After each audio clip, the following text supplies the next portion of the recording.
ये थोड़ा प्रभु गरम शॉल है ऐसा, ये गरम ठंडा रहता है ना नीचे। दीना माता जी का।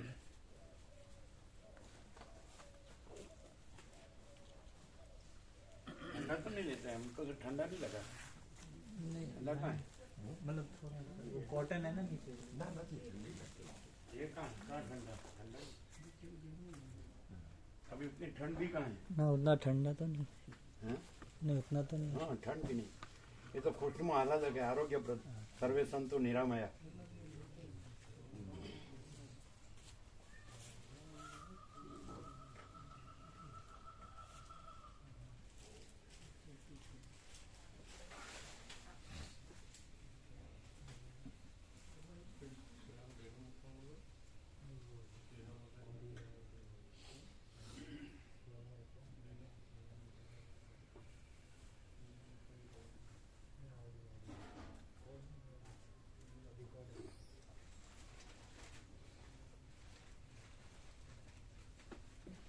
રાત્રે આવ્યા કે અત્યારે આવ્યા? તમે તમે એમ રેકોર્ડ બ્રેક.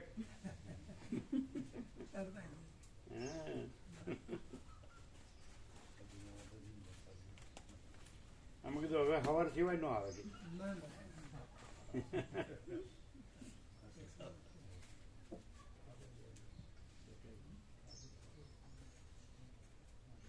પેલાને મૂકી ગયા એટલે અમે કીધું આ લંગર નાખ્યું કીધું કે પાછા મૂકવા તો આવશે ને.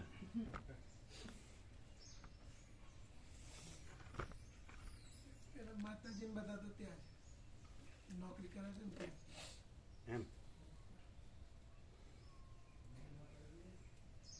એમને એક જ દિવસની રજા રવિવાર, એમના જોબમાં એક જ દિવસ. પણ એ તો અહીંયાથી પ્રભુ દર રવિવારે ના આવો ઘરે. 200 કિલોમીટર. કેટલા 200 કિલોમીટર? હા અહીંયાથી.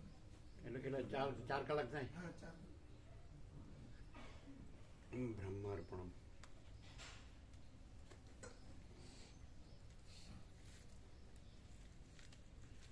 બહાર ડિસ્ટન્સ દેખાય પણ અંદર ડિસ્ટન્સ ન હોય ને.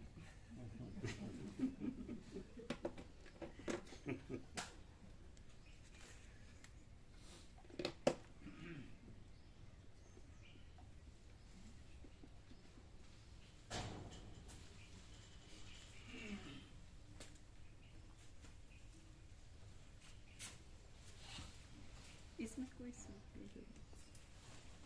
ब्रह्म कृपा है केवल आनंद मंगल. ओम ओम ओम. ओम કેમ છે તબિયત? तबीयत सरस से અમારે ના કહેવી છે કારણ કે અહીંયા મંજુલા માતાજી તો પ્રસાદ બનાવવાના જ છે. सारू पण अમને લાભ મળી ગયો ને, એટલે અમારે એમ થયું કે ના પાડીએ, ના ના પછી કીધું નહીં તો તમારે ટોપું ખાવું પડ્યું ને. આને ટોપુનો કહેવાય. કાશી વિશ્વનાથ ભગવાન વારાણસી. આ કાશી વિશ્વનાથ વારાણસી કાશી ગયા હતા અમે.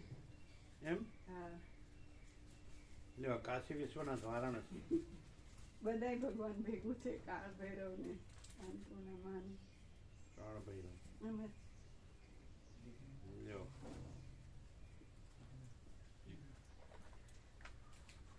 એ શું છે? એકલું કાશી જ કે બીજી ક્યાંય? કાશી સારનાથ ને બધે જવું હતું પણ આવી ગયા પાછા. સારનાથ તો કેમ ભોપાલમાં છે? ખબર નહીં એ બાજુ નજીક બધા નામ સાંભળતા હતા. કાશીમાં નથી, સારનાથ ભોપાલ કે એ બાજુ નજીક એ ખરું ને ત્યાં સાંચી. સાંચી ભોપાલ જોડે સાંચી છે ત્યાં છે. બનારસમાં બૌદ્ધનું મોટું છે ને, બનારસના ભગોળની બહાર જેવો. અમે ગયા છીએ સારનાથ. લગભગ ભોપાલ કે સાંચી, ભોપાલની બાજુ સાંચી છે ત્યાં છે. ઓમ ઓમ. આ ક્યાંથી લીધું? આ કંતન કાશીથી. કાશીનું કંતન છે.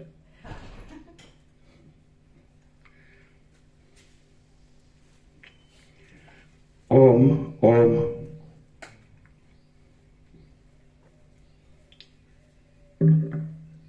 ઓમ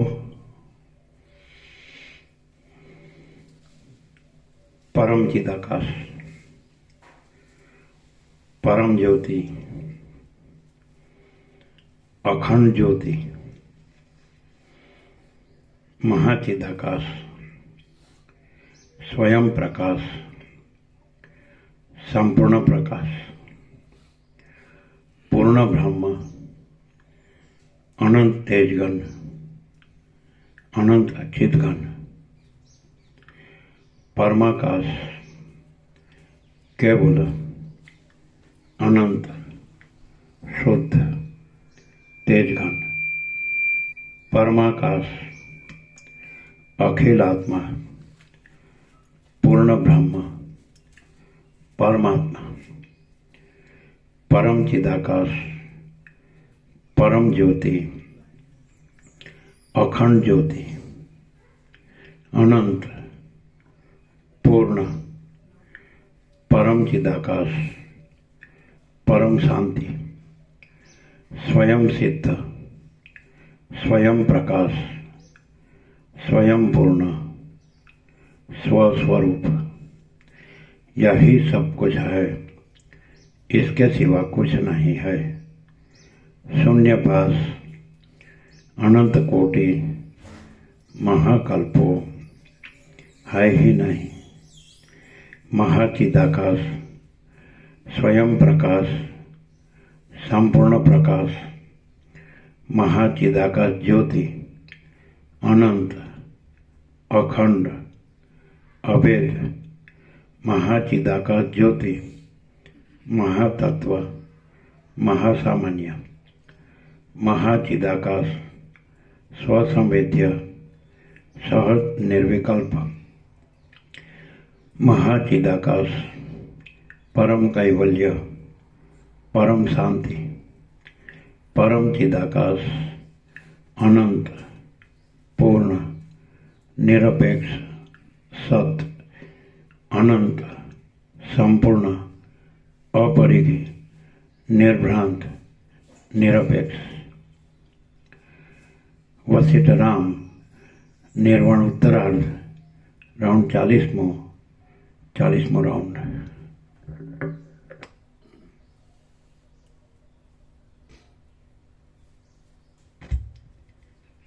आद्य परब्रह्म सद्गुरु देव की जय। ओम श्री परमात्मने नमः। સદગ્રંથોમાં શિરોમણી શ્રી યોગ વાસિષ્ઠ મહારામાયણ, નિર્વાણ પ્રકરણ ઉત્તરાર્ધ, પાના નંબર 1642, 1642, સર્ગ 172મો। જગત બ્રહ્મ સ્વરૂપ છે।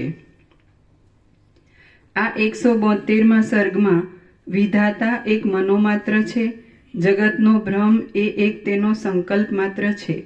વિધાતાનો ફરીવાર દેહ કે જગત રચવાની સ્મૃતિ તેમાં સંભવતી નથી તે તથા સ્મૃતિનું ખરું તત્વ શું છે એ વિશે વર્ણન કરવામાં આવશે। આ 172મા સર્ગમાં વિધાતા એક મનોમાત્ર છે, જગતનો ભ્રમ એ એક તેનો સંકલ્પ માત્ર છે। વિધાતાનો ફરીવાર દેહ કે જગત રચવાની સ્મૃતિ તેમાં સંભવતી નથી તે તથા સ્મૃતિનું ખરું તત્વ શું છે એ વિશે વર્ણન કરવામાં આવશે। વશિષ્ઠ બોલ્યા, આમ આદિ પ્રજાપતિ વિરાટ પૃથ્વી આદિથી રહિત ચિદાકાશ રૂપ જ છે અને સંકલ્પ વૃક્ષની પેઠે હું તેને મનોમાત્ર જ માનું છું। વશિષ્ઠ બોલ્યા, આમ આદિ પ્રજાપતિ વિરાટ પૃથ્વી આદિથી રહિત ચિદાકાશ રૂપ જ છે અને સંકલ્પ વૃક્ષની પેઠે હું તેને મનોમાત્ર જ માનું છું। જળ જેમ ઉછળીને તરંગ આદિના આકારે વિવર્ત ભાવને પામે છે અને તેમાં તરંગ ભાવની કલ્પના થાય છે, તેમ મન નામની કલ્પના થતા ચિદાત્મા જ તેમાં પોતાના અધ્યાસને કલ્પી લે છે।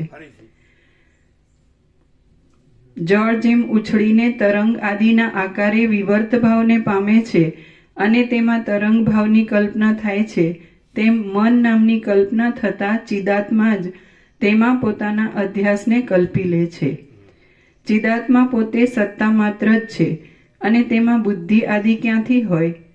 જો બુદ્ધિ આદિ નથી જ તો પછી અનંત ચિદાકાશમાં રજોગુણ ક્યાંથી હોય? એ નિર્વિકાર ચિદાકાશમાં દેહ, ચિત્ત આદિ કશું નથી, ઇન્દ્રિયો પણ નથી અને વાસનાઓ પણ નથી.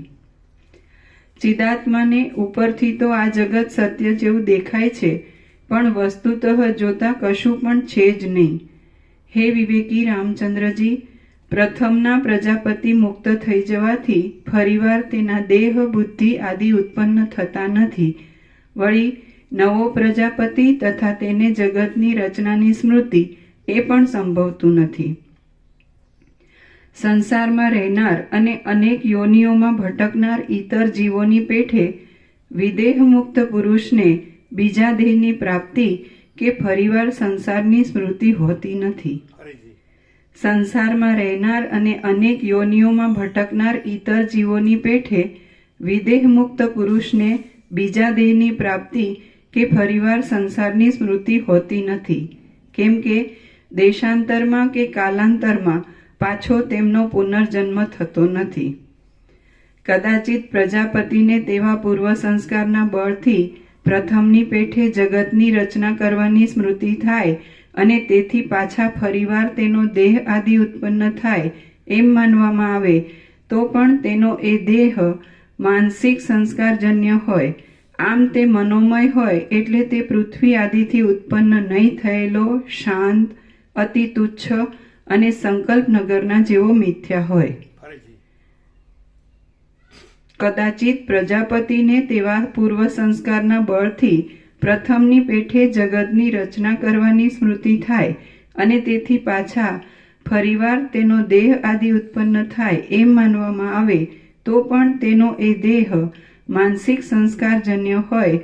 આમ તે મનોમય હોય એટલે તે પૃથ્વી આદિથી ઉત્પન્ન નહીં થયેલો શાંત, અતિ તુચ્છ અને સંકલ્પ નગરના જેવો મિથ્યા હોય. જેમ સંકલ્પથી ખડા થઈ ગયેલા મનોમય પર્વતનું સ્વરૂપ પ્રત્યક્ષ રીતે દેખાતા છતાં પૃથ્વી આદિથી, પાર્થિવ ભાવ આદિથી રહિત છે, તેમ વિરાટનું સ્વરૂપ પણ પ્રત્યક્ષ રૂપે દેખાતા છતાં પૃથ્વી આદિથી રહિત છે. આથી વસ્તુતઃ જોતા કોઈ પણ દેશ કાળમાં કશી પણ સ્મૃતિ સંભવતી નથી અને લૌકિક બુદ્ધિ વડે તેને માનવામાં આવે તો પણ તત્વદ્રષ્ટિથી જોતા તે છે જ નહીં. રામ બોલ્યા, હે સ્મૃતિવાળાઓમાં શ્રેષ્ઠ અને ગુણોના સમૂહના ખજાનારૂપ મહારાજ, એ સર્વ પૃથ્વી આદિ પદાર્થોની પૂર્વવત રચના કરવાની વાત કેમ ન સંભવે? અને જો સ્મૃતિનો જ અસંભવ હોય તો પછી પ્રથમના જેવી જ બ્રહ્માંડની રચના કેમ બને? વસિષ્ઠ બોલ્યા, જો પૂર્વકલ્પના પૃથ્વી આદિ દ્રશ્ય પદાર્થો પરમાર્થ દ્રષ્ટિએ જોતા સત્ય હોય તો હજી તો તેનો સ્મૃતિ વડે ઉત્પન્ન થનાર અને અન્વય વ્યતિરેક વડે પ્રસિદ્ધ એવો કાર્યકારણ ભાવ સંભવે. પરંતુ વસ્તુતઃ જોતા દ્રશ્યની અસત્યતાને લીધે સ્મૃતિ જ સંભવતી નથી. જ્યાં બ્રહ્માથી માંડી સ્તંભ પર્યંત કાંઈ પણ દ્રશ્ય જ નથી, ત્યાં પછી સ્મૃતિનો સંભવ ક્યાંથી હોય અને કેવો હોય? જે પદાર્થ પરમાર્થ દ્રષ્ટિએ જોતા ઉત્પન્ન થાય અને વિદ્યમાન દશામાં પ્રમાણો વડે જેનો અનુભવ થાય તેવું કાળાંતરે પણ સ્મરણ થાય તો શાસ્ત્રજ્ઞો તેને સ્મૃતિપદ નામથી કહે. પરંતુ જ્યાં દ્રશ્ય જ નથી ત્યાં પછી બીજી સ્મૃતિ આદિની કલ્પના તો ક્યાંથી જ હોય? આ દ્રશ્યનો સર્વદા અત્યંત અભાવ જ છે અને સર્વ બ્રહ્મ જ છે. એ વાત જો સત્ય છે તો પછી સ્મૃતિની કલ્પના ક્યાંથી હોય? માટે પ્રથમ પ્રજાપતિને જગત રચના આદિની સ્મૃતિ જ સંભવતી નથી તો શુદ્ધ જ્ઞાન રૂપ એ પ્રજાપતિનું સાકારપણું પણ ક્યાંથી જ સંભવે? જે કાંઈ સ્મૃતિ થાય છે તે પૂર્વના અનુભવજન્ય સંસ્કારની ભાવનાના બળથી થાય છે. હવે પૂર્વે કશું પણ નહોતું, તેથી આદ્ય પ્રજાપતિને લૌકિક સ્મૃતિ કૌંસમાં અમુક મારી માતા છે, અમુક પુત્રી છે ઇત્યાદિના જેવી પ્રમાણજન્ય સ્મૃતિ હોતી જ નથી. લોકમાં પ્રતીતિમાં આવતો સ્મૃતિનો વિષય માતા, પુત્રી આદિ તો સત્યરૂપે ઘરની અંદર રહેલો હોય છે. તેથી તેના સંસ્કારો ચિત્તમાં ચોંટી જવાથી સ્મૃતિ થવાનો તેમાં અવકાશ રહે છે. પ્રજાપતિમાં તો તેનો કશો અવકાશ નથી. આ વિશે વિશેષ વિવેચન હું કહું તે તમે સાંભળો. પ્રથમ અનુભવમાં આવેલા પદાર્થોનું પાછળથી સંસ્કાર બળથી જે કાંઈ સ્મરણ થાય છે તે સ્મૃતિ કહેવાય છે. હવે જ્યારે કોઈ પણ પદાર્થ છે જ નહીં, થયો પણ નથી અને થશે પણ નહીં, તેમજ આ સર્વ એવી રીતે આદિ મધ્ય અને અંતથી રહિત અચળ એવા પરબ્રહ્મરૂપ છે, તો પછી તેમાં સ્મૃતિ આદિની સ્થિતિ ક્યાં હોય? ચિદાકાશનો સર્વરૂપ વિવર્ત છે, તેથી તે પદાર્થના આકારે થઈ રહેલો છે. તેને અનુસરી શાંત પરબ્રહ્મને જ મેં વ્યવહારમાં સ્મૃતિ શબ્દ વડે કહેલ છે. પોતાના આત્મ સ્વરૂપનો જે એક વિવર્ત છે તેને જ સ્મરણ શબ્દનો વાચ્ય જાણવો. તે સ્મરણ વડે આગળ અનુભવાયેલો પદાર્થ સાદ્રશ્યને લીધે બાહ્ય વસ્તુ રૂપે ભાસે છે. જીવ ભ્રાંતિ વડે કે સ્મૃતિ પરંપરા વડે જે કાંઈ બ્રહ્મની અંદર અનુભવે છે અને પછી કાળાંતરમાં સ્વરૂપને નહીં છોડનાર પરબ્રહ્મમાં જે કાંઈ પદાર્થ સંસ્કાર બળથી તેને સ્ફુરી આવે છે તેની પાછી સ્મૃતિ એવી સંજ્ઞા પોતે જ કલ્પી લીધેલી છે. જેમ અવિદ્યમાન છતાં ઝાંઝવાનું જળ ભ્રાંતિ વડે સત્ય જેવું ભાસે છે, તેમ અવિદ્યમાન છતાં આ દ્રશ્ય ભ્રાંતિ વડે ભાસ્યા કરે છે. સ્મૃતિ આદિની સ્થિતિ પણ તેવી જ છે. સર્વના આત્મારૂપ પરબ્રહ્મની અંદર રહેલા પદાર્થોના અનુભવો ભ્રાંતિ વડે સત્ય રૂપે દેખાય છે અને અભ્યાસ વડે ચિત્તમાં રૂઢ થઈ રહેલા તે જ અનુભવો સમાનતાને લીધે પાછળના સમયમાં સ્મૃતિ રૂપે કહેવાય છે. સર્વના આત્મારૂપ એ ચિદાકાશની અંદર કાકતાલીયની પેઠે જે કાંઈ કારણના યોગે સ્ફૂર્તિઓનો ઉદય થાય છે તેને જ સ્મૃતિ એવી સંજ્ઞા કરવામાં આવી છે. તે ચિદાકાશના એક અવયવ જેવી છે અને સ્વતઃ વિકાર શૂન્ય છે.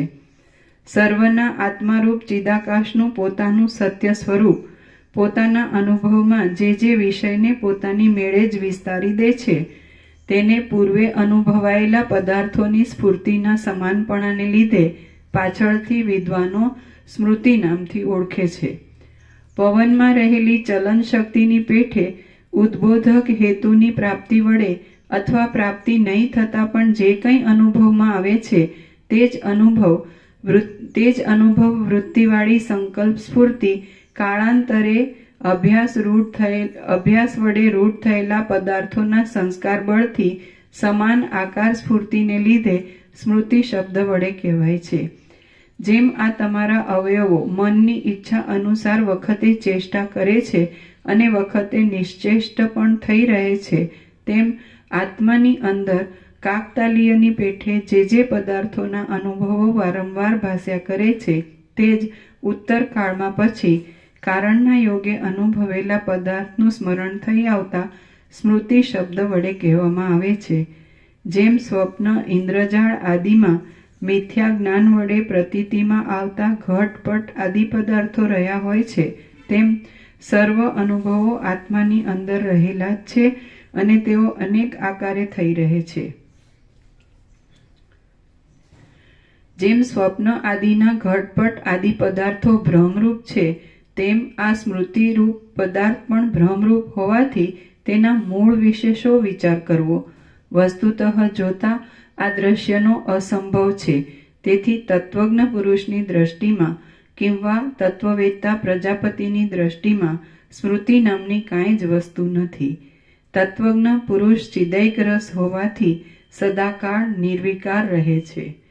તત્વજ્ઞ પુરુષ ચિદૈક રસ હોવાથી સદાકાળ નિર્વિકાર રહે છે, કેમ કે તેની દ્રષ્ટિમાં જગતની સ્થિતિ ચિદાકાશ રૂપ જ છે. બાકી અવિવેકીની દ્રષ્ટિમાં હમણાં પણ આ જગત યથાસ્થિતપણે રહેલું છે. હું મોક્ષના ઉપાયની કથાને કે તત્વવેત્તાની સ્થિતિને જાણતો નથી, પરંતુ પ્રાચીન કાળથી એવી જ પદ્ધતિ ચાલી આવે છે કે જ્યાં સુધી શિષ્ય સાધન ચતુષ્ટય સંપત્તિપૂર્વક જિજ્ઞાસુ તરીકે હોય ત્યાં સુધી ગુરુ તેને મોક્ષ કથાનો ઉપદેશ આપે છે અને એ ઉપદેશથી દ્રશ્ય સ્મૃતિ તથા વિષયોનું સમ્યક સ્મરણ એ સર્વ શાંત થઈ જાય છે. અવિદ્યાનો, મૂર્ખતાનો અને મોહનો અત્યંત અસંભવ છે. તેથી અવિવેકીઓનો નિશ્ચય અમારા સમજવામાં કોઈ દિવસ આવી શકે નહીં, કેમ કે જેનો વિષય નથી તેનો તેને અનુભવ થતો નથી. હે અંગ, સૂર્યને રાત્રિનો અનુભવ શી રીતે થાય તે તમે જ કહો. અંતઃકરણ રૂપ ઉપાધિવાળા ચિન્માત્ર તત્વમાં બાહ્ય વસ્તુના આકારે જે કાંઈ ભાસે છે તેનો વારંવાર વ્યવહારમાં અભ્યાસ થતાં તે અભ્યસ્ત વિષયના સંસ્કાર વડે રંગાયેલું ચિત્ત જ સંસ્કાર નામથી કહેવાય છે. કલ્પના વડે ખડા થઈ જનારા સર્વ બાહ્ય પદાર્થો વસ્તુતઃ જોતા આત્મસત્તારૂપ છે અને ચિદાકાશ રૂપ છે. જો કે તે આભાસ રૂપે જોવામાં આવે છે, પરંતુ તેના અવ્યવસ્થિતપણાને લીધે તે મિથ્યા છે. આમ તત્વજ્ઞ પુરુષ જાણે છે એટલે તેનો સંસ્કાર લાગવો અસંભવિત જ છે. એવી રીતે આ જગત આદિ કશું પણ કોઈ દિવસ સંભવતું નથી. જો કે આ દ્રશ્ય ઝાંઝવાના જળની પેઠે દેખાય છે, પરંતુ પરમાર્થ દ્રષ્ટિએ જોતા તે મિથ્યા છે. જો આ વાત સિદ્ધ જ છે તો પછી સ્વપ્નમાં અને સૃષ્ટિના આદિકાળમાં ચિદાકાશ જ અનેક રૂપે ભાસે છે. સ્વસ્વરૂપમાં રહેનાર પરમ શુદ્ધ ચિદાકાશ જ સૃષ્ટિ એવા પર્યાય શબ્દનું વાચક છે. ચિદાકાશ પોતાના વાસ્તવિક સ્વરૂપમાંથી ભ્રષ્ટ નહીં થતા જગત આદિના રૂપે ભાસી રહ્યું છે. તેમ થવામાં અધિષ્ઠાન રૂપ પણ પોતે જ છે અને સાધન રૂપ પણ પોતે જ છે. સૃષ્ટિના આદિકાળમાં વિવર્ત ભાવને પ્રાપ્ત થઈ જતા બ્રહ્મ જ જાણે જગત આદિરૂપ થઈ રહ્યું હોય તેવું લાગે છે. એ જગત આદિ વસ્તુતઃ મિથ્યા ભ્રાંતિરૂપ જ છે, છતાં પ્રતીતિમાં આવે છે. માટે ક્યાં અને શા કારણથી હે ઉપાદેય આદિ ભાવોની પ્રતીતિ થાય? આ કશું કોઈ પણ સ્થળે આકારવાળું કિંવા સ્મૃત્યાત્મક નથી. કારણના અભાવને લીધે પરમાત્માનું સ્વરૂપ જ જગત આદિના આકારે ભાસે છે. જગતને જેવું સાકાર માનવામાં દુઃખ છે તેવું જ સ્મૃત્યાત્મક માનવામાં પણ છે. માટે એ બંને સાકારતા અને સ્મૃતિ અસત્ય છે અને બંધ પણ નથી જ. જીવન મુક્ત પુરુષોની દ્રષ્ટિમાં આકાશના જેવા નિર્વિકાર શૂન્ય બ્રહ્મ શૂન્ય ચિદાકાશની અંદર પૃથ્વી, સૂર્ય, પર્વત આદિ જગત પોતાના મૂળ સ્વરૂપ ચિદ્રૂપતાને છોડતું નથી અને યથાસ્થિતપણે રહેલું છે. તેની અંદર દેશકાળ આદિની ઉગ્ર કલ્પના પણ યથાસ્થિતપણે રહી છે. જગત આવા સ્થૂળ રૂપે દેખાતા છતાં પોતાના શુદ્ધ મૂળ ચિદ્રૂપ સ્વરૂપને છોડતું નથી. સાક્ષી ચૈતન્યને પ્રતીતિમાં આવતા સ્વપ્નનગરની પેઠે આ જગત પોતાના એક અનુભવરૂપ અને પોતાના સ્વરૂપને નહીં છોડનારા ચિદાકાશના ઉદરમાં તે રહેલું છે. એ પોતે પૃથ્વી વગેરે ભાવથી રહિત છે, તો પછી તેમાં પૃથ્વી વગેરે ક્યાંથી હોય તે તમે જ કહો. આથી એમ જ સિદ્ધ થાય છે કે કેવળ શાંત ચિદાકાશ જ પોતાના સ્વરૂપમાં આવા જગત આદિ સ્થૂળ આકારે ભાસી રહ્યું છે. સર્વ સૃષ્ટિના આદિકાળમાં અને સ્વપ્નકાળમાં પૃથ્વી આદિનો સંભવ ક્યાંથી હોય? કિંતુ બ્રહ્મ સત્તા જ પોતા વડે પોતાના સ્વરૂપમાં જાણે જગતના રૂપે આવિર્ભાવને પ્રાપ્ત થઈ ગઈ હોય તેવી બની જાય છે અને પૃથ્વી આદિ સંજ્ઞાઓને કલ્પી લે છે. પછીથી તે સત્તાઓ જાણે સત્ય અર્થને આપનાર હોય તેવી થઈ રહે છે. બાકી પૃથ્વી આદિનો જ પ્રથમ અસંભવ છે, એટલે જગત સાકાર નથી, તેમ સ્મૃત્યાત્મક પણ નથી. તે ભ્રાંતિરૂપ પણ નથી અને વિવર્ત આદિરૂપ પણ નથી. તે તો કેવળ બ્રહ્મરૂપ જ છે. આ બ્રહ્મ જ સુંદર જગતના આકારે વિવર્ત રૂપે પ્રતીતિમાં આવે છે, પરંતુ તે વસ્તુતઃ એક જ છે. સૃષ્ટિમાં અને પ્રલયમાં તે વિકારને નહીં પામતા પોતાના સ્વરૂપમાં રહે છે. તે દ્રશ્યરૂપે પ્રતીતિમાં આવે છે, છતાં નિર્મળ આકાશરૂપ છે, શાંત છે, નિત્ય છે અને અવિવેકીઓને નિરંતર સૃષ્ટિ, પ્રલય ઇત્યાદિ રૂપે અનુભવમાં આવે છે. શ્રી યોગ વાસિષ્ઠ મહારામાયણમાં નિર્વાણ પ્રકરણના ઉત્તરાર્ધનો જગતો બ્રહ્મત્વ પ્રતિપાદન નામનો સર્ગ 172મો સમાપ્ત. સર્ગ 173મો. ચેતનને જડમાં અભિનિવેશ થવાનું કારણ.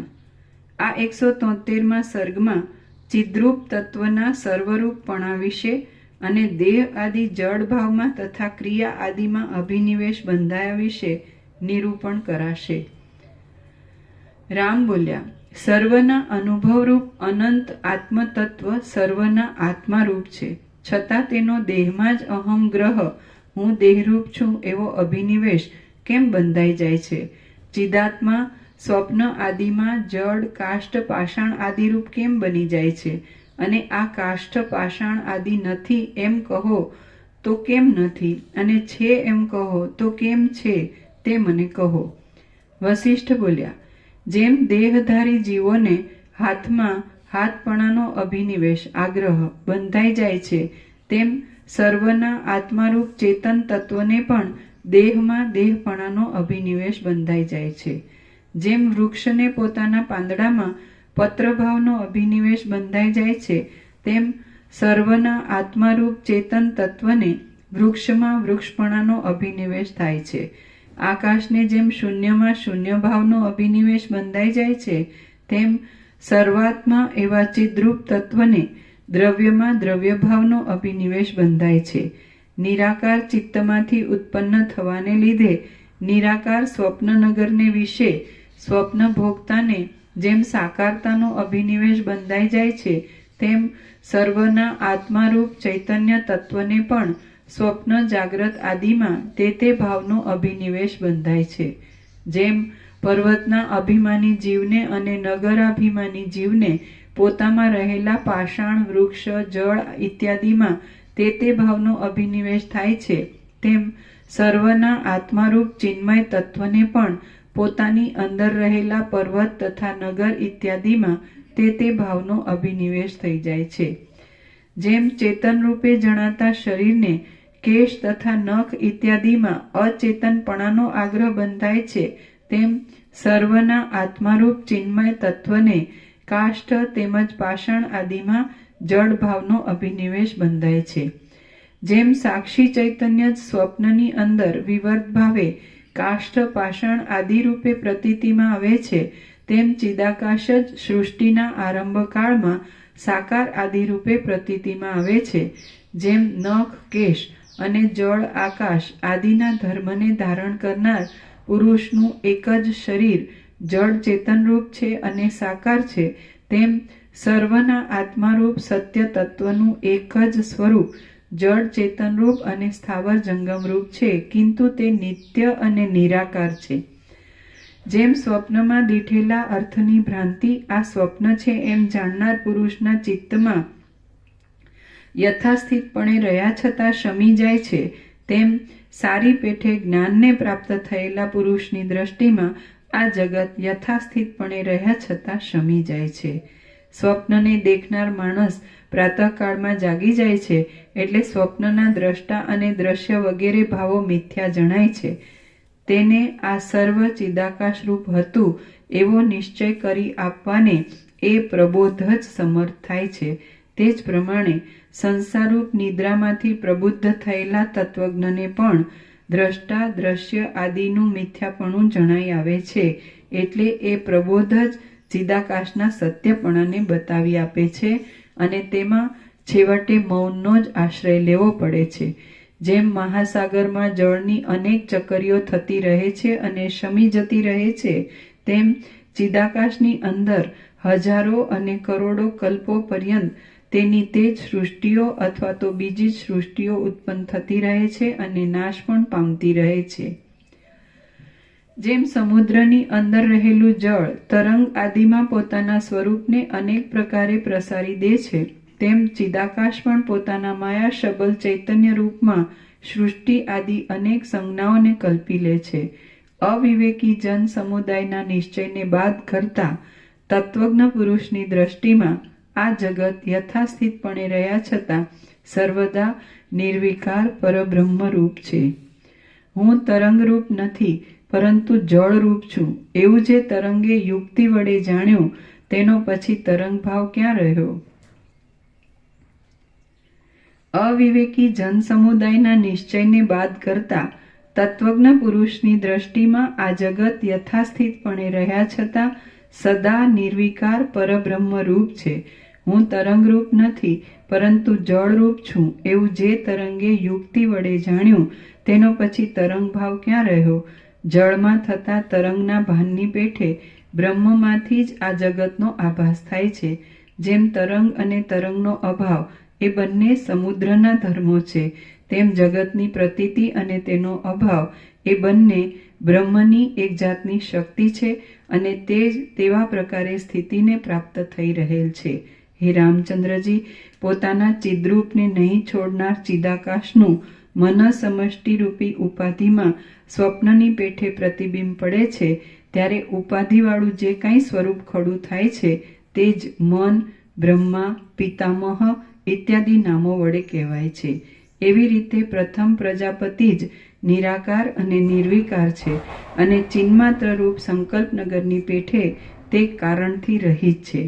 જે સુવર્ણનો બાજુબંધ જાણે છે કે હું બાજુબંધ નથી, તેને પછી બાજુબંધપણું ક્યાં રહે? તે તો શુદ્ધ સુવર્ણ રૂપે જ રહે. જ્યારે સમષ્ટિરૂપ પ્રથમ પ્રજાપતિ અજન્મા, સંકલ્પ માત્ર અને કેવળ ચિદાકાશરૂપ દેહધારી છે, ત્યારે હું, તમે અને આ જગત ઇત્યાદિ જે કાંઈ ભાસે છે તે પણ સર્વ તેવું જ છે. ચિદાકાશમાં શૂન્યતાની પેઠે જે કાંઈ ચૈતન્યના ચમત્કારો ભાસી રહ્યા છે તે જ સૃષ્ટિરૂપ, સંહારરૂપ, સ્થિતિરૂપ, તેના વિચિત્ર પ્રવાહોરૂપ અને અનુભવોરૂપ છે. ચિદાકાશ પોતાની મેળે જ સ્વપ્નની પેઠે પ્રથમ જે સ્વચ્છ વિવર્ત થઈ રહે છે તે જ હિરણ્યગર્ભ છે. સમુદ્રમાં જેમ તરંગ તેજ રૂપે કે બીજા રૂપે નિરંતર સ્ફુરતો રહે છે, તેમ બ્રહ્મમાં અનાદિ તથા અનંત એવો સૃષ્ટિ પ્રલયનો વિભ્રમ પણ સ્ફુરતો રહે છે. ચિદાકાશનો સુંદર વિવર્ત જ વિરાટ શબ્દ વડે કહેવામાં આવે છે અને તે વિરાટનું મન હિરણ્ય ગર્ભરૂપ છે. તે જે કાંઈ રચે છે તે પણ સંકલ્પનગરના જેવું જ સમજવું. તે વિરાટ જ સૃષ્ટિરૂપ છે, તે જ સ્વપ્નરૂપ છે અને તે જ જાગ્રત અવસ્થાના વ્યષ્ટિ સમષ્ટિ દેહરૂપ પણ થઈ રહેલ છે. જેમ ઘાટી સુષુપ્તિ અતિ નિદ્રારૂપી અંધકારના બળથી સ્વપ્નરૂપ બની જાય છે, તેમ આત્મા જ પ્રલયને વિશે અવિદ્યારૂપ અંધકારથી જગત રૂપે અનુભવમાં આવે છે. અવાંતર પ્રલયરૂપી બ્રહ્માની રાત્રિ વિરાટરૂપ પરમાત્માના કેશરૂપ છે. પ્રકાશ અને અંધકાર, દિવસ અને રાત્રિ તથા કાળ અને ક્રિયા એ તેના પોતાના અવયવોની સંધિરૂપ છે. અગ્નિ એ વિરાટના મુખરૂપ છે. આકાશ મસ્તકરૂપ છે. અંતરિક્ષ નાભિરૂપ છે. પૃથ્વી ચરણરૂપ છે. સૂર્ય તથા ચંદ્ર ચક્ષુરૂપ છે અને દિશાઓ શ્રોત્રરૂપ છે. એવી રીતે એક કલ્પના જ વિરાટના આકારે ખડી થઈ ગયેલી અનુભવમાં આવે છે. એ પ્રમાણે સારી પેઠે વિચારથી જોતા વિરાટનું સ્વરૂપ સ્વપ્નના જેવું તથા આપણા સંકલ્પમય પર્વતના જેવું છે અને તે વિશાળ આકારે પ્રતીતિમાં આવતા છતાં ચિદાકાશ રૂપ છે. ચિદાકાશની અંદર ચેતનરૂપ જીવભાવને પ્રાપ્ત થઈને જે અત્યંત દીપી નીકળે છે તે આત્મા પોતે જ પોતાના સ્વરૂપને જગત રૂપે અનુભવે છે. એવી રીતે વિશાળ ચિદાકાશ જ વિરાટ રૂપે પ્રતીતિમાં આવે છે અને સ્વભાવરૂપ, સ્વપ્નરૂપ, નગરરૂપ, પર્વતરૂપ, વૃક્ષરૂપ તથા હાથીરૂપ પણ તે જ છે.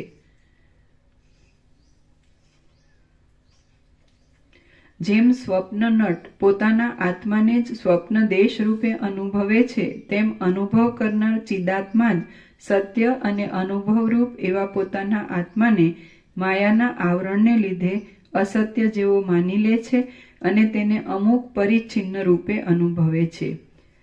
વેદાંત, જૈન,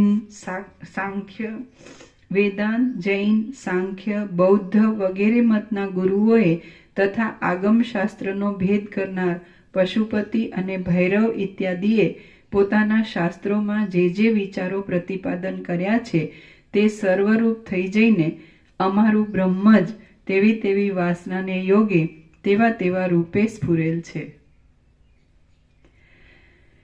વળી તે વાદીઓના પોતપોતાના નિશ્ચયને અનુકૂળ પડતું માની લીધેલું પારલૌકિક સુખ તથા આલોક સંબંધી સર્વ ફળ એ સર્વરૂપ બ્રહ્મ જ થઈ જાય છે.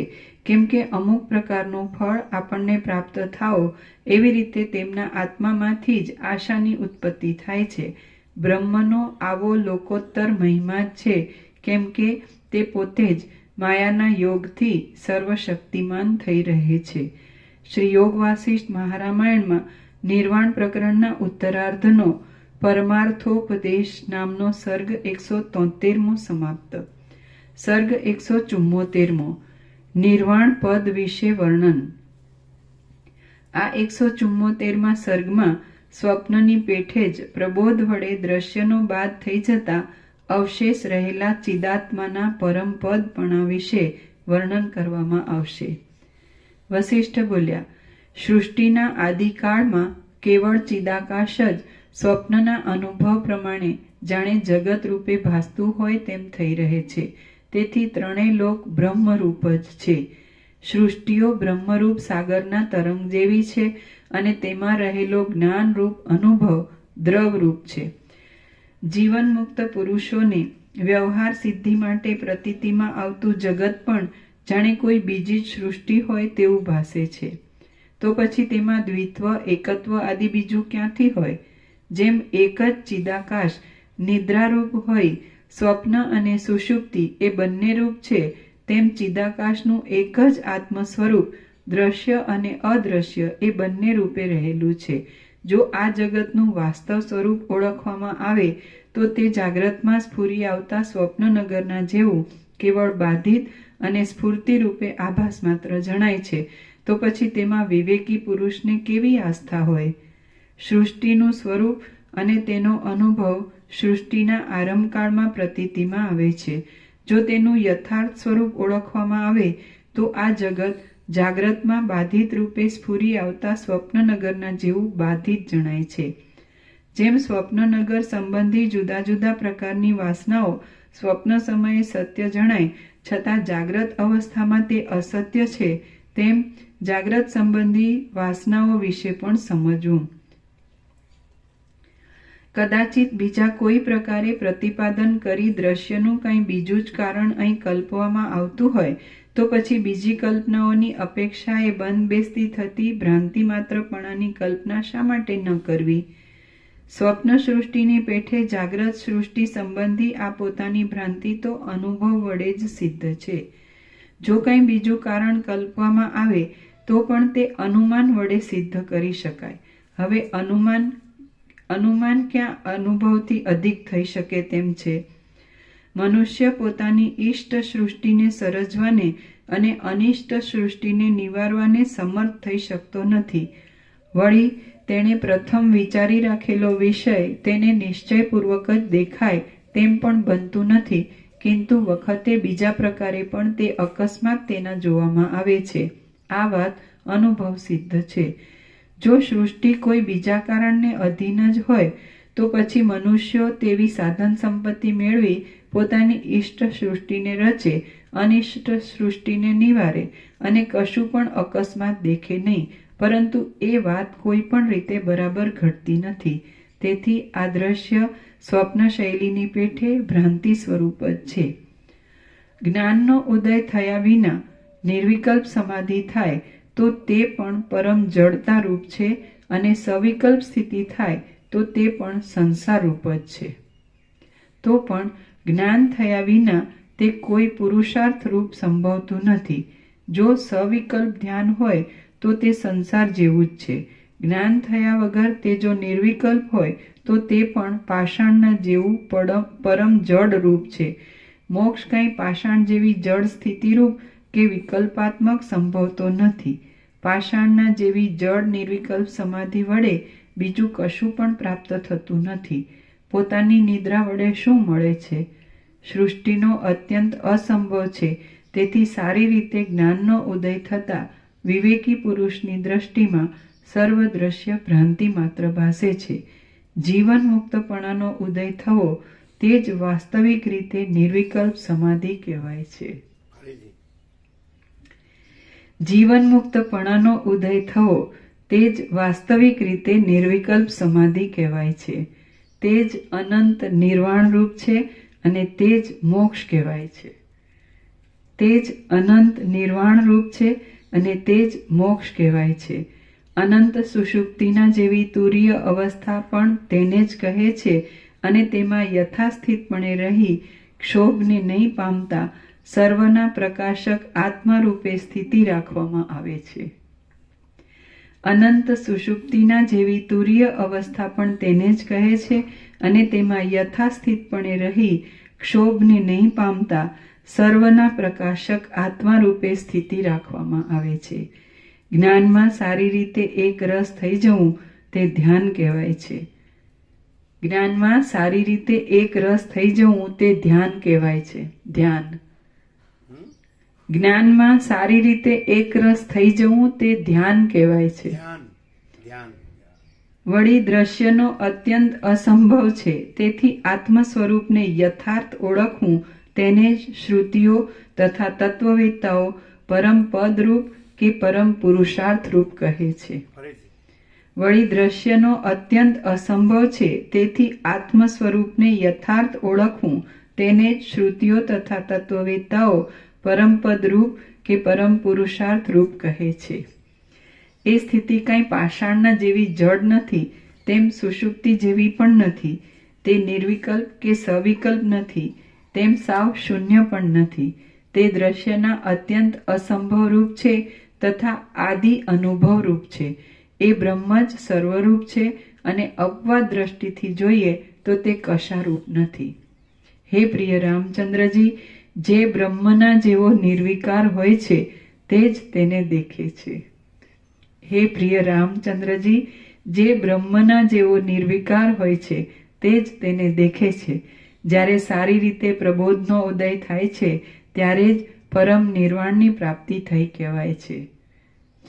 તે દશામાં આ જગત યથાસ્થિતપણે રહ્યા છતાં પ્રલય જેવી અભાવ સ્થિતિને પ્રાપ્ત થઈ જાય છે.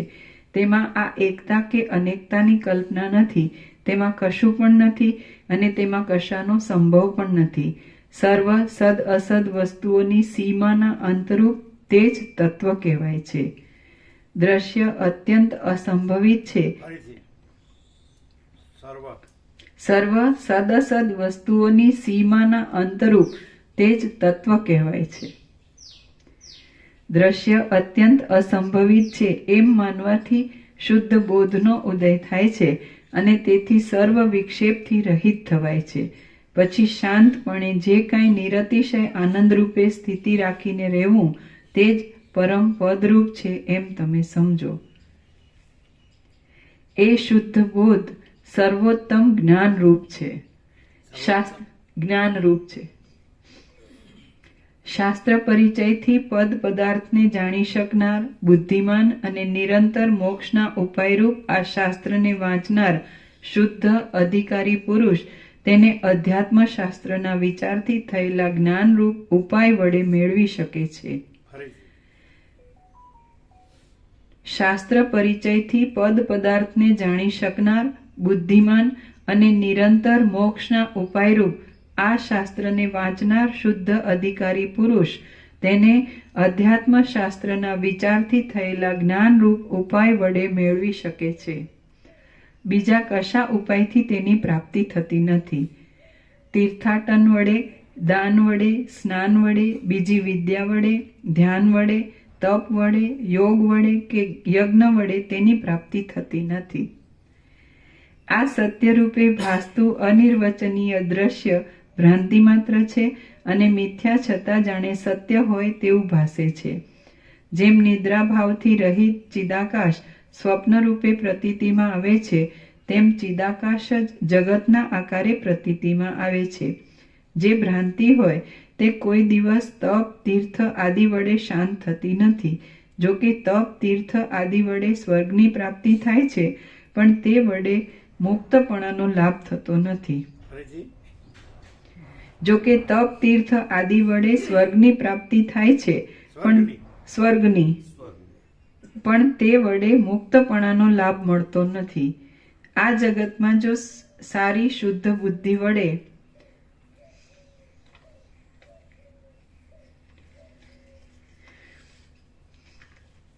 આ જગતમાં જો સારી શુદ્ધ બુદ્ધિ વડે અધ્યાત્મ શાસ્ત્રના અર્થનો વિચાર કરવામાં આવે તો તેથી થયેલા આત્મજ્ઞાનરૂપ મોક્ષના ઉપાયથી જ એ ભ્રાંતિ શાંત થાય છે, બીજા કશાથી થતી નથી. આ જગતમાં જો સારી શુદ્ધ બુદ્ધિ વડે અધ્યાત્મ શાસ્ત્રના અર્થનો વિચાર કરવામાં આવે તો તેથી થયેલા આત્મજ્ઞાનરૂપ મોક્ષના ઉપાયથી જ એ ભ્રાંતિ શાંત થાય છે, બીજા કશાથી થતી નથી. જેમ સૂર્યના પ્રકાશથી અંધકારમય રાત્રિ ક્ષય પામે છે, તેમ અત્યંત પ્રકાશ આપનાર નિર્મળ શાસ્ત્રાર્થ વડે આ સર્વ ભ્રાંતિ નિવૃત્ત થાય છે. જેમ પવનની અંદર તેની ચપળતા રહી છે અને જળની અંદર દ્રવપણું રહ્યું છે, તેમ ચિદાકાશની અંદર ઉત્પત્તિ, સ્થિતિ અને લયના આભાસો પ્રતીતિમાં આવે છે. જેમ વડનો આકાર ધારણ કરવાની ચમત્કૃતિ વડના બીજ આદિ દ્રવ્યોની અંદર જ રહી છે અને પવનમાં જેમ અહર્નિશ તેની ચલન શક્તિ રહેલી છે, તેમ શબલ બ્રહ્મરૂપી ચિદાકાશની અંદર આ જગતની યથાસ્થિત સૃષ્ટિ તથા તેની સ્થિતિ અનન્ય રૂપે રહેલી છે અને છેવટે તેમાં જ તે લય પામી જાય છે.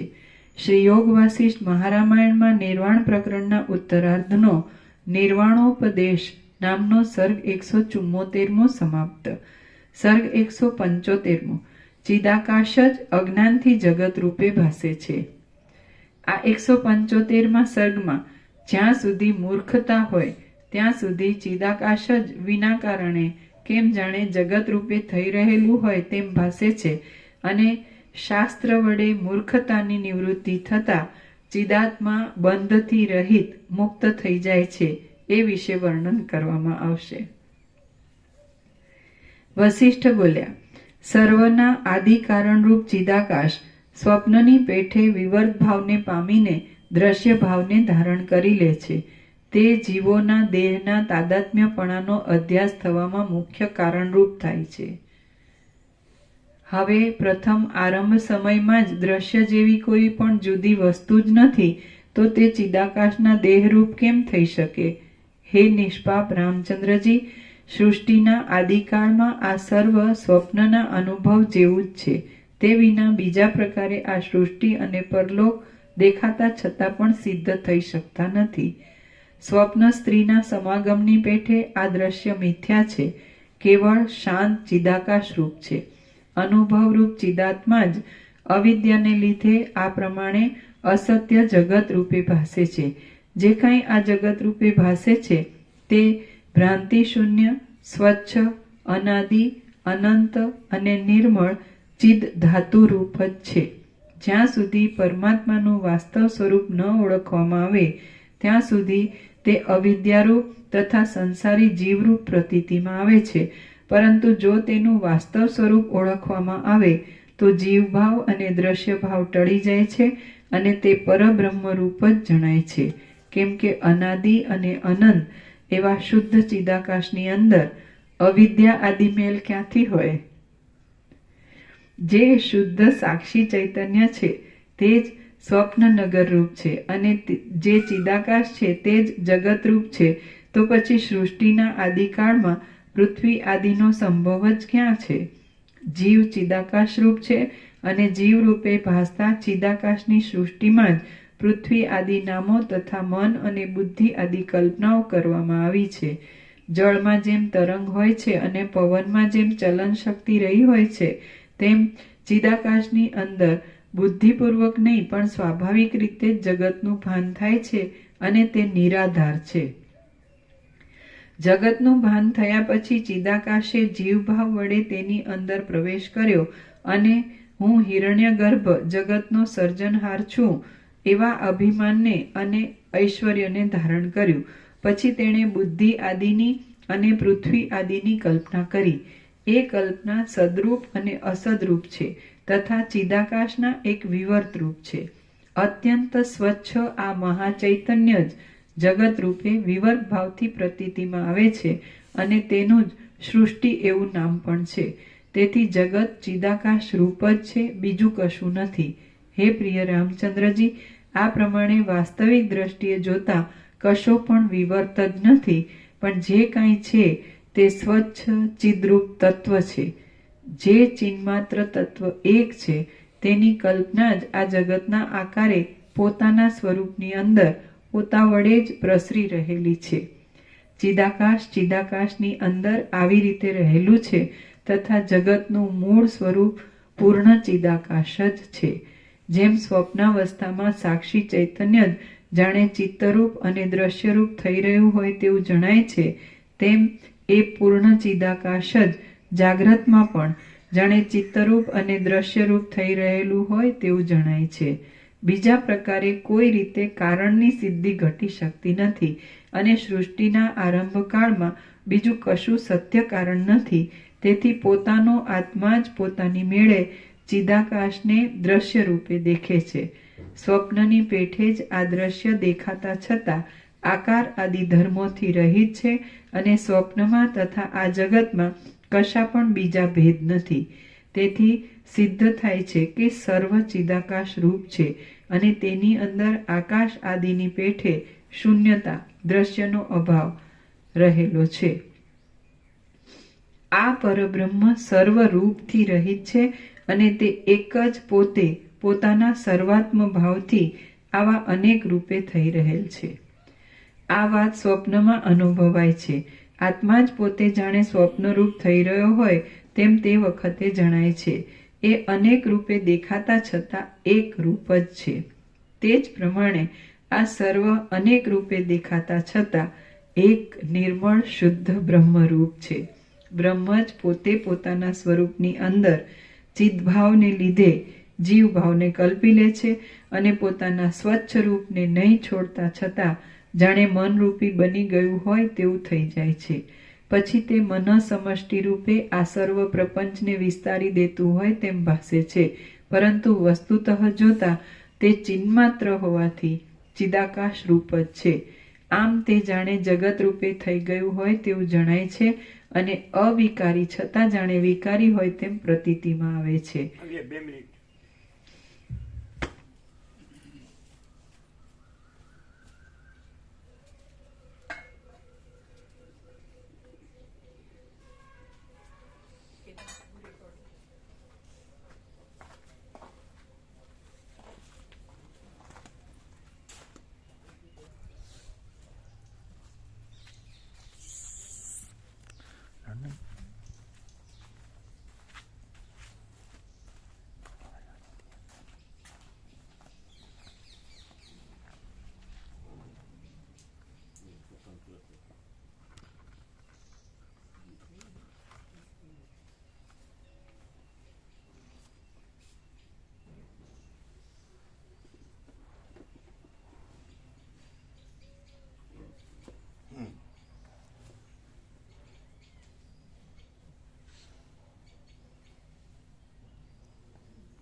જેમ સ્વપ્નાવસ્થામાં સાક્ષી ચૈતન્ય જાણે ચિત્તરૂપ અને દ્રશ્યરૂપ થઈ રહ્યું હોય તેવું જણાય છે, તેમ એ પૂર્ણ ચિદાકાશ જ જાગ્રતમાં પણ જાણે ચિત્તરૂપ અને દ્રશ્યરૂપ થઈ રહેલું હોય તેવું જણાય છે.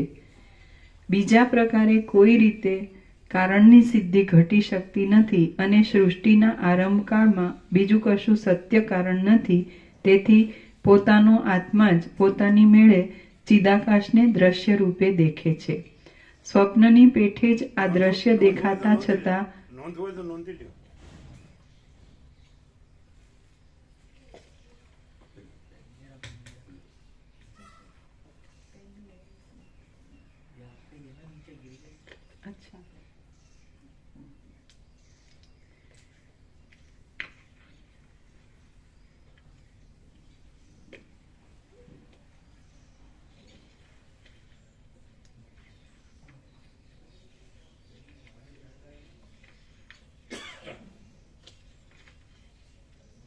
પરમ ચિદાકાશ જ છે.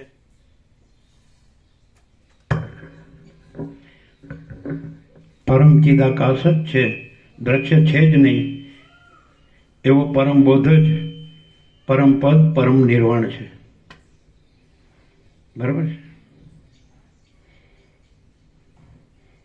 પરમ ચિદાકાશ જ છે, દ્રશ્ય છે જ નહીં એવો પરમ બોધ જ પરમ પદ પરમ નિર્વાણ છે. બરાબર છે? બધું આવી ગયું ને?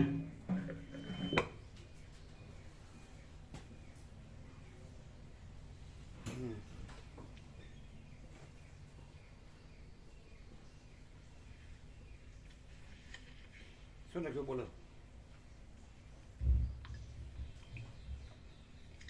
પરમ ચિદાકાશ જ છે, દ્રશ્ય છે જ નહીં એવો પરમ બોધ જ પરમ પદ પરમ નિર્વાણ છે. Thank you. બરાબર? એટલે સંપૂર્ણ છે ને?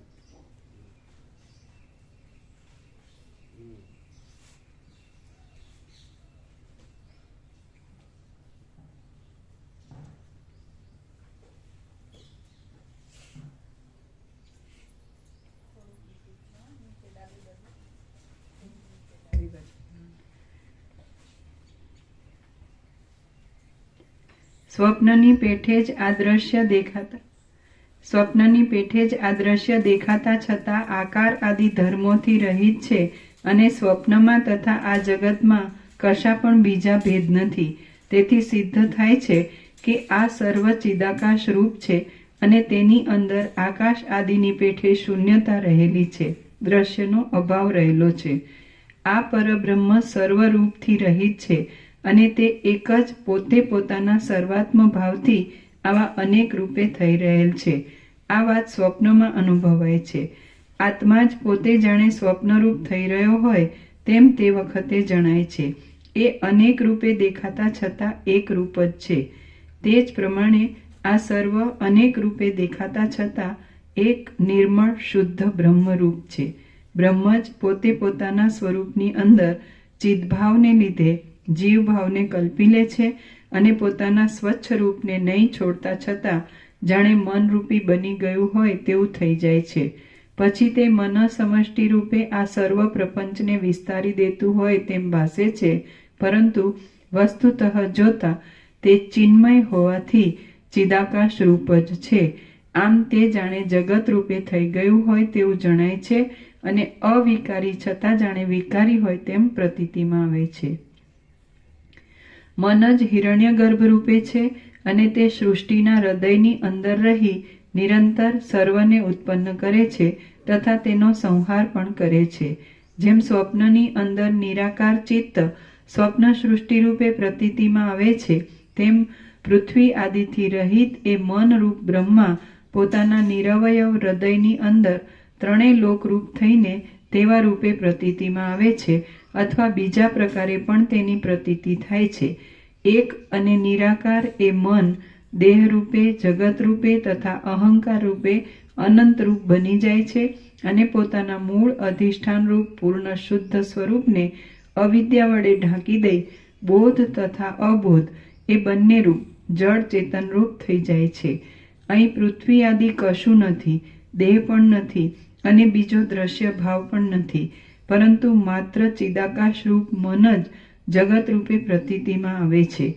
આવી દ્રષ્ટિ વડે જોઈએ તો પણ વિચાર કરતા આ કશું નથી, કેવળ એક રસ ચિન્માત્ર તત્વ જ પોતાના સ્વરૂપની અંદર પોતા વડે આવા પ્રકારે ભાસે છે. જેમાં વાણી પહોંચી શકતી નથી તે અવર્ણ્ય સ્વરૂપને ઓળખી લઈ જીવન મુક્ત પુરુષ મૌની નિશ્ચળ થઈ રહે છે અને તે વ્યવહારમાં પ્રવૃત્ત છતાં ચિદાકાશ થઈ રહી મૌનીના જેવી સ્થિતિને ધારણ કરે છે. જેમાં વાણી પહોંચી શકતી નથી તે અવર્ણ્ય સ્વરૂપને ઓળખી લઈ જીવન મુક્ત પુરુષ મૌની નિશ્ચળ થઈ રહે છે અને તે વ્યવહારમાં પ્રવૃત્ત છતાં ચિદાકાશ થઈ રહી મૌનીના જેવી સ્થિતિને ધારણ કરે છે. પ્રબોધને પામેલો એ ઉત્તમ પુરુષ મૌનનો આશ્રય લે છે અને અનંત, અપાર, નિસીમ અને નિરતિશય આનંદ ઘન ચિન્માત્ર તત્વરૂપ થઈ જાય છે.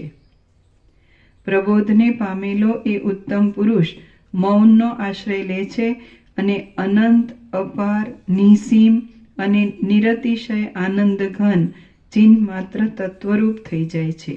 જેમ જળની અંદર અજ્ઞાનપૂર્વક સ્વાભાવિક રીતે દ્રવપણાને લીધે આવર્ત ચક્રી આદિની ઉત્પત્તિ થાય છે, તેમ બ્રહ્મની અંદર સ્વાભાવિક રીતે જ પોતા વડે જ જડ એવા બુદ્ધિ તથા ચિત્ત આદિ ઉત્પન્ન થઈ જાય છે. જેમ પવન બુદ્ધિપૂર્વક નહીં કિંતુ સ્વાભાવિક રીતે જ ચલન શક્તિને ઉત્પન્ન કરે છે અને તે તેનાથી અભિન્ન છે, તેમ પરમાત્મા બુદ્ધિ આદિને સ્વાભાવિક રીતે જ ઉત્પન્ન કરે છે અને તે તેનાથી અભિન્ન છે. જેમ વાયુના સ્વરૂપથી કાંઈ તેની ચલન શક્તિ ભિન્ન નથી, તેમ ચિન્માત્ર છતાં ચિદાભાસ કહેવાતા અવિનાશી જીવો કાંઈ પરમાત્માના સ્વરૂપથી ભિન્ન નથી. હે જ્ઞાનીઓમાં શ્રેષ્ઠ, ચિદાકાશ, બ્રહ્મ, ચિન્માત્ર, આત્મા, ચૈતન્ય, મહાન, પરમાત્મા ઇત્યાદિ સર્વ પર્યાયો અદ્વિતીય પરમ તત્વના જ છે. હે જ્ઞાનીઓમાં શ્રેષ્ઠ, ચિદાકાશ, બ્રહ્મ, ચિન્માત્ર, આત્મા, ચૈતન્ય, મહાન, પરમાત્મા ઇત્યાદિ સર્વ પર્યાયો અદ્વિતીય પરમ તત્વના જ છે. બ્રહ્મ અવિદ્યાના આવરણના યોગે ચક્ષુની પેઠે ઉન્મેષ તથા નિમેષ, આંખ મીચવીને ઉઘાડવી તેને ધારણ કરે છે, તેમજ પવનની પેઠે ચપળતા તથા સ્થિરતાને પણ તે જ ધારણ કરે છે. બ્રહ્મનો જેવો પ્રલયરૂપ નિમેષ છે તેવો જ સૃષ્ટિરૂપ ઉન્મેષ પણ છે અને તે જગત નામે કહેવાય છે. દ્રશ્ય એ એક પરબ્રહ્મનો ઉન્મેષ આંખ ઉઘડવી છે અને દ્રશ્યનો પ્રલય તેના નિમેષરૂપ આંખ મીચવી છે. જેમ નેત્રલોકમાં ઉન્મેષ નિમેષનો લય થાય છે, તેમ બ્રહ્મમાં એ બંનેનો લય થાય છે. આથી એક નિરાકાર બ્રહ્મ જ અવશેષ રહે છે. નિમેષ અને ઉન્મેષ, ઉત્પત્તિ અને પ્રલય એ બંનેમાં નિર્વિકાર પરબ્રહ્મ એક જ સ્થિતિમાં રહે છે. ચિદાકાશમાંથી દ્રશ્યના અસ્તિત્વનું અને તેના અભાવનું સ્ફુરણ થાય છે, તેથી દ્રશ્ય સત અને અસત કહેવાય છે અને ચિદાકાશ સદાકાળ કેવળ સત્તારૂપ સત્ય છે. વસ્તુતઃ જોતા નિમેષ કાંઈ ઉન્મેષથી ભિન્ન નથી અને ઉન્મેષ કાંઈ નિમેષથી ભિન્ન નથી, કેમ કે એ બંનેને અધિષ્ઠાન દ્રષ્ટિ વડે જોઈએ તો તે એક જ છે. તેવી રીતે સૃષ્ટિરૂપ શરીરને ધારણ કરનાર શબલ બ્રહ્મની દ્રષ્ટિ વડે જોઈએ તો સૃષ્ટિ તથા પ્રલય એ બંને એક રૂપ છે. માટે આ સર્વ યથાસ્થિતપણે રહ્યા છતાં શાંત પરબ્રહ્મરૂપ છે એમ તમે સમજો. તે ઉત્પન્ન જ થયું નથી, જરા જન્મ આદિ વિકારથી રહિત છે, શાંત આકાશરૂપ છે અને પરબ્રહ્મની સાથે એક રસ રૂપે જ રહેલ છે. આકાશ જેમ પોતાના વાસ્તવિક રૂપમાં રહ્યા છતાં શ્યામ રૂપે પ્રતીતિમાં આવે છે, તેમ ચિદાકાશ પણ જાણે દ્રશ્યરૂપ થઈ રહ્યું હોય તેવું દેખાય છે.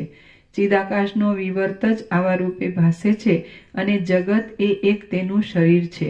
આ દ્રશ્ય ઉત્પન્ન થયું નથી, તેનો નાશ પણ થતો નથી, તેમ તે અનુભવમાં પણ આવતું નથી, કિંતુ અદ્વિતીય એવું ચિદાકાશ કેવળ પોતાના સ્વરૂપની અંદર પોતે જ ચમત્કાર ઉત્પન્ન કરે છે. મહાચિદાકાશ રૂપી મણિની આ દ્રશ્ય નામની એક પ્રભા કાંતિ પોતાના ઉત્પત્તિ ક્ષેત્રરૂપ એવા ચિદાકાશ રૂપી મણિથી જુદી નથી. જોકે તે જુદા જેવી લાગે છે તો પણ જેમ સૂર્યના પ્રકાશથી તેની ગરમી જુદી નથી, તેમ તે ચિદાકાશથી જુદી નથી. જોકે નાના પ્રકારે સ્થિતિવાળું આ સર્વ ચિત્તમાં સ્ફુરે છે તો પણ તે સર્વ પરમ મંગલમય એક શાંત પરબ્રહ્મ રૂપ જ છે. જેમ સુષુપ્તિ સ્વપ્નના જેવી પ્રતીતિમાં આવે છે, તેમ બ્રહ્મ જ સૃષ્ટિ જેવું જણાય છે. સત્ય હો કિંવા અસત્ય હો, કાર્ય હો કિંવા કારણ હો, પણ જે દેશકાળમાં જેવા પ્રકારે ચિદાકાશ તેને પ્રસારી દે છે તેવા પ્રકારે તે ચિદાકાશના અનુભવમાં આવે છે. પછી તે સત્ય હો કે અસત્ય હો તે વિચારનું કાંઈ કામ નથી. બીજા કોઈ પ્રકારે જગતનો જડ ભાવ ઘટતો નથી. તેથી જગતનું કાંઈ પ્રધાન પરમાણુ આદિ કારણ કલ્પવામાં આવતું હોય તો પણ સ્વપ્ન તુલ્ય આ પ્રપંચ જગતરૂપે થઈ રહેલા પરમાત્માનું જ સ્વરૂપ છે. એટલે એ વિના બીજે પ્રકારે કંઈ પણ બીજું ઘટતું નથી. પ્રમાણની ગતિ જ્યાં નથી પહોંચતી એવા પરબ્રહ્મમાંથી આ જગત અભિન્ન રૂપે ઉદય પામેલું છે, તેથી એ જગત પણ પ્રમાણને ઉલ્લંઘીને અનિર્વચનીયપણે રહેલું છે.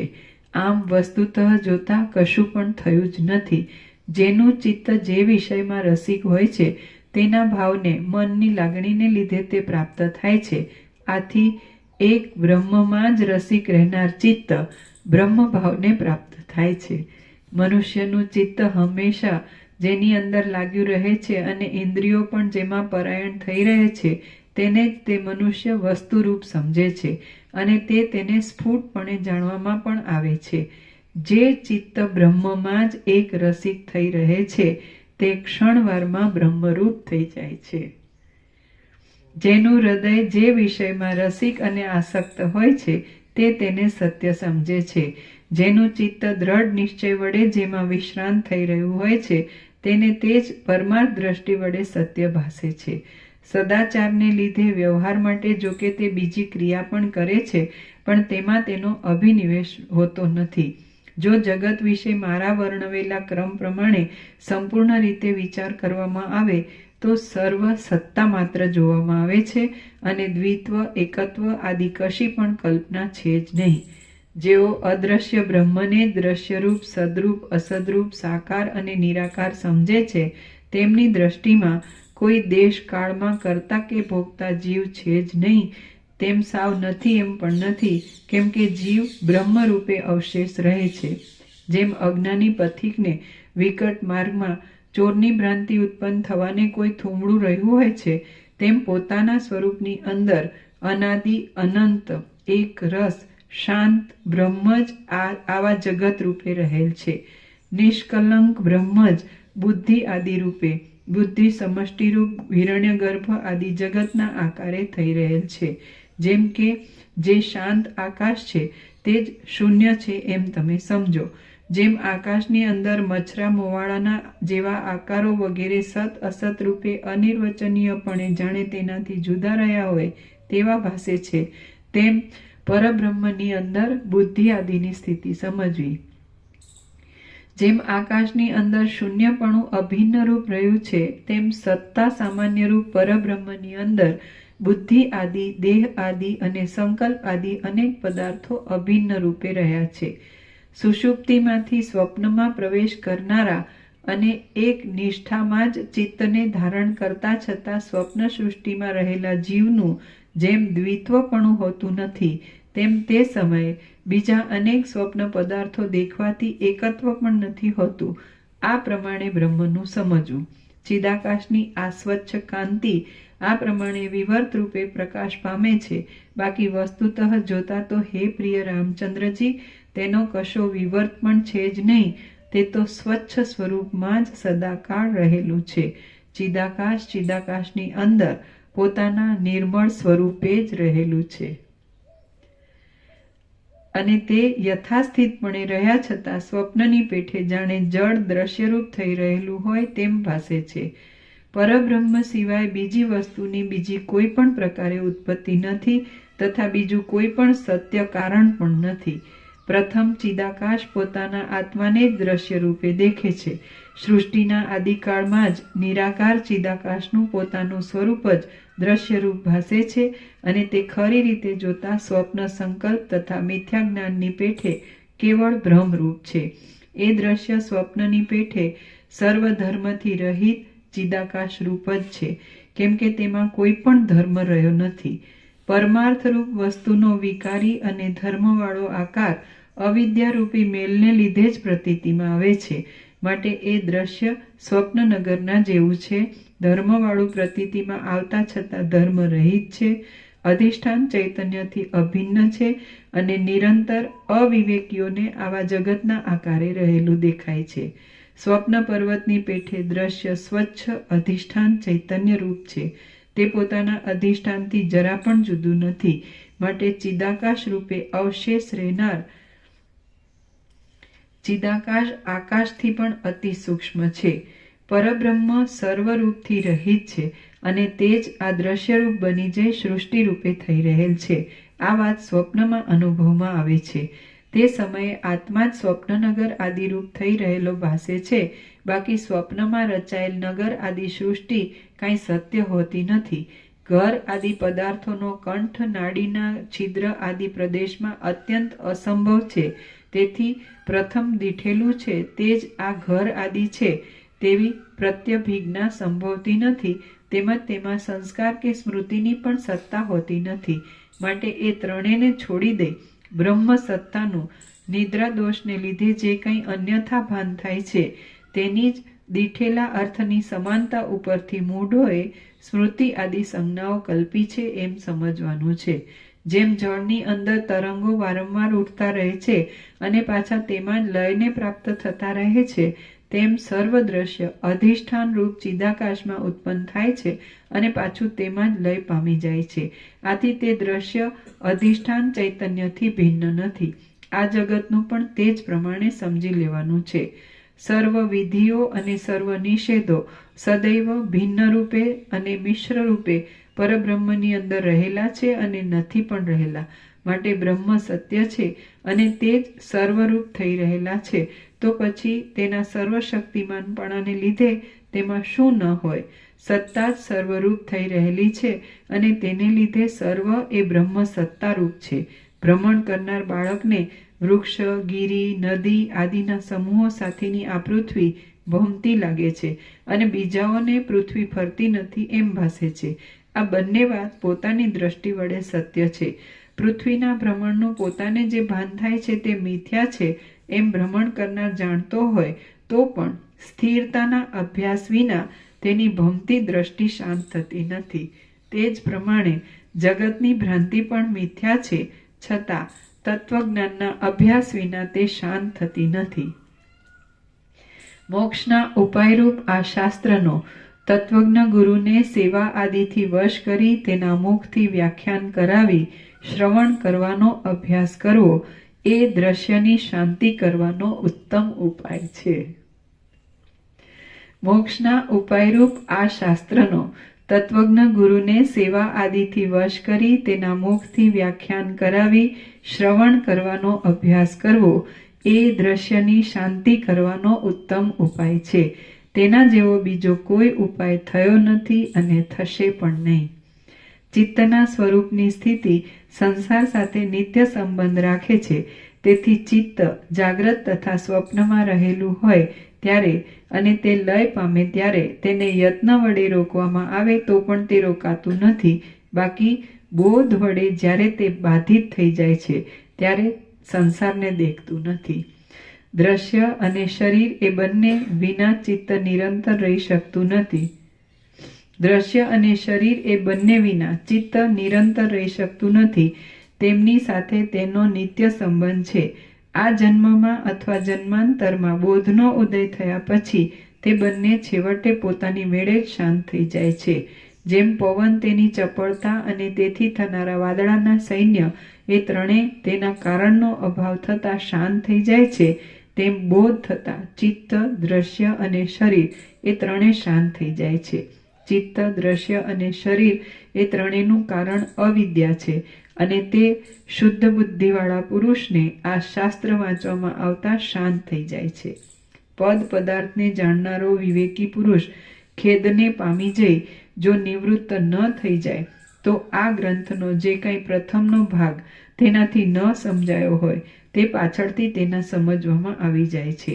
માટે ભ્રાંતિની નિવૃત્તિ કરવા માટે આ શાસ્ત્ર ઉપાયરૂપ છે એમ તમે સમજો. તે બીજાના જેવું સાધારણ નથી પણ અસાધારણ છે એમ અનુભવમાં આવે છે.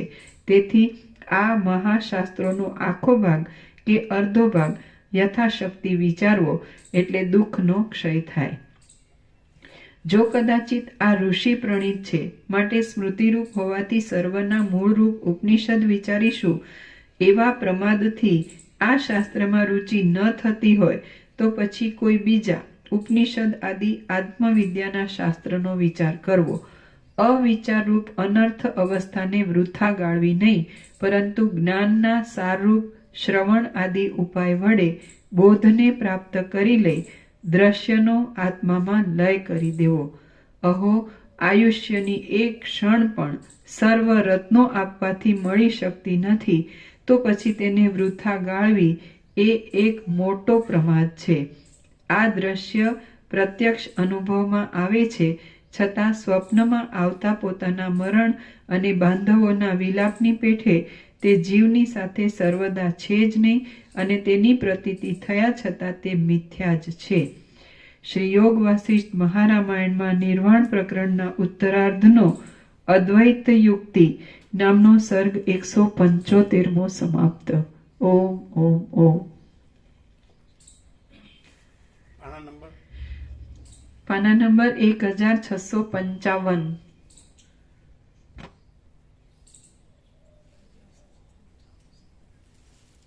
પ્રસાદ આપી દો. ટોટલ 17.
બ્રહ્મ કૃપા હે કેવલમ આનંદ મંડળ. ઓમ ઓમ ઓમ. કેમ બધા આનંદ મંડળ આજ લાભ મળ્યો? આજ સાંભળવાનો લાભ મળ્યો ને? બિલકુલ બિલકુલ. એમાં તો વહેલા નીકળી ગયો હતો. એવું સમજાય છે ને? એકદમ કે પરમાત્મા જ છે, બીજું કાંઈ નથી.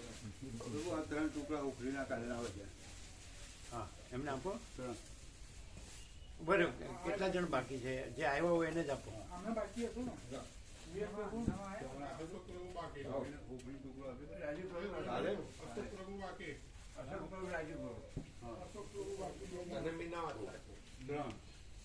એટલે એકના 2 કરો, 3 ટુકડા હોય તો, અને બધાના પણ આવ્યા એને આપો.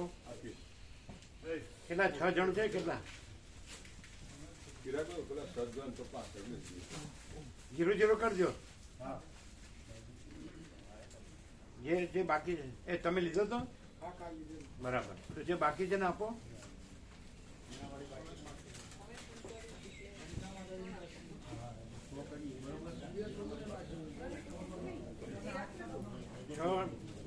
અને 8 કરો, 6 ની બદલે 8 કરો.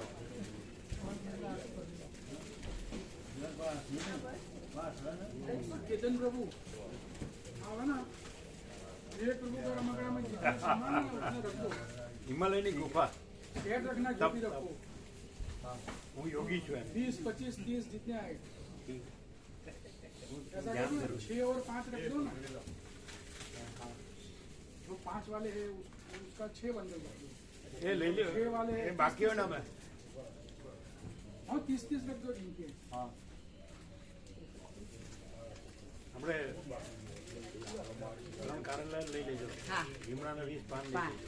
અને ચણાનો લોટ. લોટ અને દૂધ પણ લઈ લેજો. આવે છે. હા બીજું શું? બીજું બસ તુવેરદાર તો અહીંથી જ લઈ લઈએ. સ્વામીજી બધી વ્યવસ્થા કરી છે પણ મને થોડું કહો તો એટલે અહીંથી જે પ્રસાદ બનાવી છે ને લઈ લઈએ. એટલે ત્યાં પકાવશે, બનાવશે ત્યાં. બનાવશું તો લેવાનો. અને દૂધી ને હા દૂધ.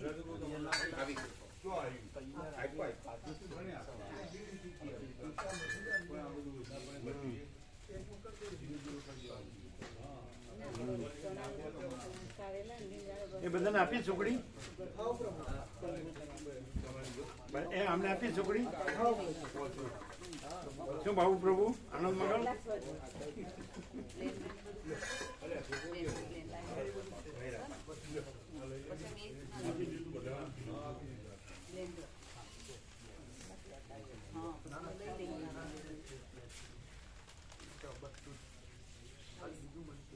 ના બસ એટલું.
પેલું લઈ આવ્યા છે ને કીધું તું કોઈ છોકરા. ઓકે કશો અને બ્લેન્ડર આપણે જે નાનું પિક્ચર આવે ને બ્લેન્ડર એ રાખજો લઈ ગયા. ના એ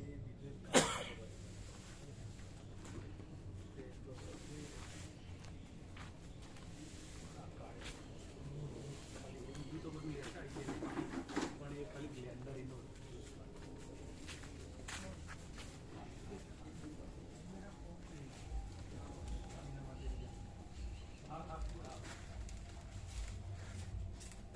હું તો અહીંયા પહોંચી ગયો.